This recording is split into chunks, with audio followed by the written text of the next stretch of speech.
Calcium ক্যালমোডুলিন যেটা, এটার কি স্ট্রাকচার? ক্যালমোডুলিন বা ক্যালসিয়াম ক্যালমোডুলিন যেটা, সেটা হচ্ছে একটা খুব গুরুত্বপূর্ণ একটা ক্যালসিয়াম বাইন্ডিং প্রোটিন।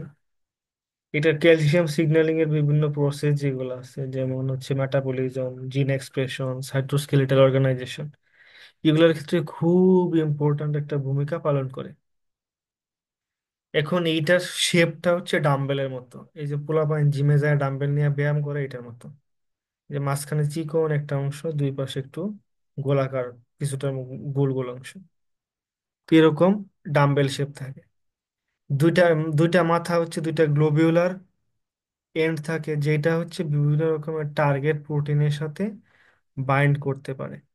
আর এই দুইটা গ্লোবিউলার মাথা একটা লম্বা আলফা হেলিক্স দিয়া কানেক্টেড অবস্থায় আছে,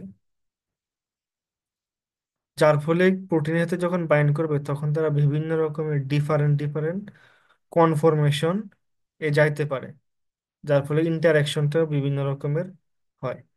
এই যে গ্লোবিউলার মাথা যেগুলো আছে, সেখানে আবার দুটা করে ক্যালসিয়াম বাইন্ডিং সাইট থাকে, এই যে হলুদ গোল করে দেখানো আছে এখানে, আবার এই জায়গাতে ওই যে হলুদ দুইটা গোল, সেখানে হচ্ছে এরকম অবস্থায় আছে। এখন এই যে দুইটা মাথা নীল আর সবুজ কালি দিয়ে দেখানো হয়েছে, এটা হচ্ছে একটা প্রোটিনের সাথে পেপটাইড পোর্শন, যেখানে বাইন্ডিং করার জায়গা আছে ওইখানে যায় বাইন্ড করবে।